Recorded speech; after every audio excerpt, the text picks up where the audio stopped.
Welcome to Liberty Revealed, the only show where you will learn about all things liberty. Your host for the show is a registered libertarian who's been involved in politics for more than 25 years.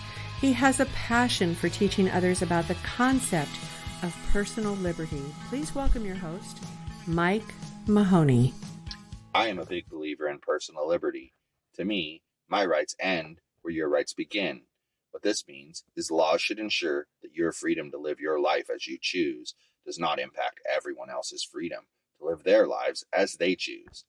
This is personal liberty. If you want to learn more about personal liberty and get more from this show, sign up to receive my 10-page guide on personal liberty entitled Liberty Revealed. You need to fill out a simple form located at YOGI'S Revealed. That's YOGI'S podcastnetwork.com/Liberty Revealed. Once you read through that ebook, you are guaranteed to be in a position to apply the philosophy of personal liberty. Welcome back to another episode of Liberty Revealed, the show dedicated to revealing personal liberty to all who listen. I'm your host, Mike Mahony, and today I want to talk to you about why the United States should stop its constant interventions in foreign countries. Over several decades, libertarians have expressed opposition to United States intervention in foreign countries. We have offered alternatives that have been ignored by the leadership in Washington, D.C. Every election cycle, the Republican and Democrat candidates claim they will bring peace and stability and never seem to do that. The American people are growing weary of this constant cycle of intervention. Is it now time for libertarian foreign policy? Adam Smith taught that for there to be a tolerable government, there needed to be in place the essential ingredients of peace, easy taxes, and a tolerable administration of justice. War doesn't make the list for good reason. It is probably the largest and most far-reaching of all statist enterprises. It's an engine of collectivization that undermines private enterprise, raises taxes, destroys wealth, and subjects all aspects of the economy to regimentation and central planning. It also alters the citizens' view of the state in a subtle way. War constitutes a herd mentality and blind obedience for the normal propensity to question authority and to demand good and proper reasons for government actions, the late scholar Ronald Hamaway writes in the Encyclopedia of Libertarianism. He continues, war promotes collectivism at the expense of individualism, force at the expense of reason, and coarseness at the expense of sensibility. Libertarians regard all of these tendencies with sorrow. Nobel laureate Milton Friedman stated the issue more clearly. War is a friend of the state, he told the San Francisco Chronicle about a year before his death. In time of war, government will take powers and do things that it would not ordinarily do. The evidence is solid and irrefutable. Throughout human history, the government has grown during wartime, rarely surrendering its new powers when the guns fall silent. War is a means used for the government to increase in size, and that's not a good thing. Some people make the claim that a particular threat to freedom from abroad is greater than anything we could do to ourselves in fighting it. But that's a hard case to make. Even the post-9/11 global war on terror, a war that hasn't involved conscription or massive new taxes, has resulted in wholesale violations of basic civil rights and an erosion of the rule of law. From Bush's torture memos to Obama's secret kill list, this has all been done in the name of fighting a menace, Islamist terrorism. That has killed fewer American civilians in the last decade than allergic reactions to peanuts. It seems James Madison was right. It was he who wrote, "A universal truth that the loss of liberty at home is to be charged to the provisions against danger, real or pretended, from abroad." Some would say the United States is an exceptional nation that serves the cause of global liberty. The United States pursues a foreign policy that makes the world a better place, explained Senator Lindsey Graham, and sometimes that requires force. A lot of times it requires the threat of force. By engaging in frequent wars, when the United States' security isn't directly threatened, the United States acts as the world's much-needed policeman. That's the theory anyway. In the real world, the record is decidedly mixed. This supposedly liberal order does not work as well as its advocates claim. The world still has its share of conflicts despite a U.S. global military presence explicitly oriented around stopping wars before they start. The U.S. Navy supposedly keeps the seas open for global commerce, but it's not obvious who would benefit from closing them aside from terrorists or pirates who couldn't if they tried.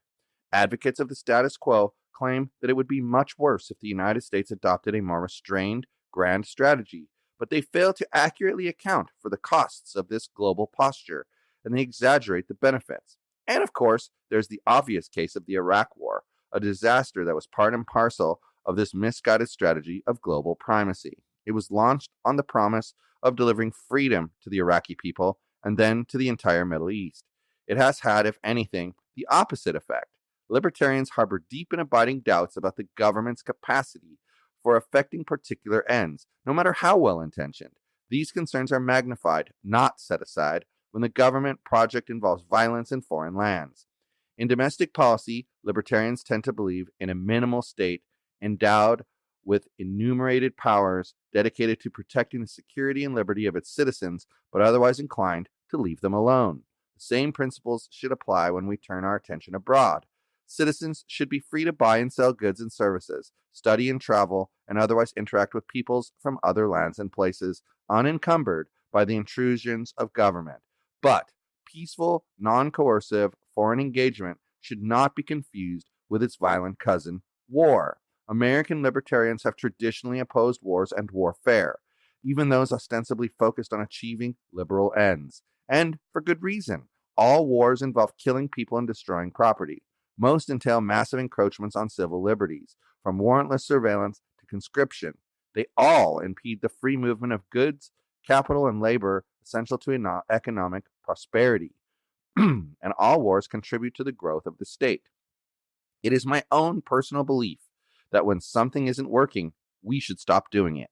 Clearly, this constant intervention into foreign issues is not working. We are not accomplishing the goals our leadership claims exist for these interventions. Instead, we are risking both American and foreign lives in a fruitless endeavor to be the police for the world community. While the concept may on the surface appear admirable, the end result is anything but. This is where a libertarian foreign policy would change everything. Now, as my regular listeners are aware, I am a pragmatic libertarian. While I believe 100% in libertarian principles, I know that our society is fully entrenched in its current ways, and any change is going to take time. There are a lot of political and structural impediments to the government doing less of anything. We face a problem when dealing directly with the American people because there's a strong bias among the American people that when you face some economic or social problem, from healthcare to education to welfare, that the government should do something. When you say the government should do less or limit its response, many are skeptical. When it comes to foreign crises, you're constantly faced with bad actors on the international stage, from dictators to ayatollahs. The argument that we should restrict intervention or avoid projecting strength often doesn't resonate with the public. What's interesting, however, is that you generally don't get both of these attitudes, government activism at home and abroad, from the same person. Those most likely to grasp that government is not the solution to every domestic problem are the most likely to be skeptical of what argument when it's presented in relation to foreign policy. And that really means that those advocating a libertarian foreign policy are men and women without a country. In our binary political system, there's no party or constituency that's really speaking for that viewpoint. You can see the evidence of that in the congressional vote for the Iraq War. Among Republicans, there were only 7 who voted against authorization. What's less well remembered is that half of the Democrats in the Senate voted to authorize the Iraq War. The list includes Hillary Clinton, Joe Biden, John Kerry, Chuck Schumer, and Harry Reid. These are not backbencher Democrats. They're some of the most prominent figures, including the supposed peace party's most likely next candidate for president of the United States. That means that the parties really present an echo, not a choice. There's this Me Tooism, even when it comes to Democrats. In some respects, that makes sense, because they're the party that believes in the government's ability to keep us safe all of the time and in every situation. But some of it is also a relic of politics from the 80s and the 90s, when a lot of these people came of age at the time when the Democratic Party was seen as weak on foreign policy. A lot of Democrats internalized that critique and regarded it as a political liability. Ultimately, they tried to counter that liability by becoming more hawkish. The odd thing about that is that it doesn't reflect many of the trends in public opinion, particularly those of rank-and-file Democrats. But politicians tend to stick with the ideas they adopted during their formative years. So, you have a generation of hawkish Democrats leading a party of people who are hesitant to see such an oversized U.S. role in the world, and particularly in the Middle East. Thus, a lot of the core assumptions that are being batted around by both parties in discussing the potential nuclear threat from Iran are very similar to the core assumptions that led us into the Iraq War. So, what do we do about this? There was a period when we were seeing real growth in the libertarian wing of the Republican Party, and some chastened conservatives seemed to be moving in that direction. But again, it's easier to make those arguments when everything is going well. As soon as there's any significant instability in the world, it becomes much harder to make non-interventionist arguments in foreign policy. The Republican Party seems at the moment to be reverting to form. But I don't think all is necessarily lost. True, the political incentives for even the best-intentioned libertarian-leaning Republicans are bad. They will be punished by the loudest voices on the right if they say anything that deviates from the idea of aggressively projecting strength. At the same time, there's been a lot of success framing a libertarian non-interventionism as President Barack Obama's foreign policy. Now, I find it interesting that a president who escalated one war, launched two more without congressional approval, and proposed a fourth is any kind of non-interventionist. But there you have it. Our binary political system makes it difficult to have these debates in a nuanced fashion.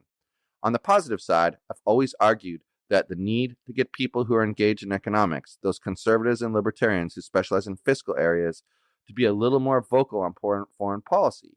In private, you often hear a lot of conservatives, budget experts, express their doubts about an ever-expansive military footprint abroad. There, of course, still needs to be some foreign policy expertise that comes from a less interventionist perspective on the right. But in the meantime, as we cultivate those voices, there's a vacuum that needs to be filled by the people who are philosophically sympathetic to less intervention and yet specialize in other issues. They shouldn't let the wall of separation between budget gurus and defense hawks dictate what the Republican Party's foreign policy is going to be. Tell me your thoughts on this by leaving a voicemail on the Yogi's Podcast Network hotline at 657-529-2218. That's it for this episode of Liberty Revealed. If you like what you've heard, please rate us 5 stars on Apple Podcasts and Google Play. If you'd like to learn more about personal liberty, grab your free copy of my book, Liberty Revealed, by heading over to yogispodcastnetwork.com/Liberty Revealed. Until next time, stay free. Thanks for listening to Liberty Revealed, the show where you learn about all things liberty. Please visit the show's website at yogispodcastnetwork.com/LR, where you can reach out to Mike directly with your questions and comments. Again, that is yogispodcastnetwork.com/LR.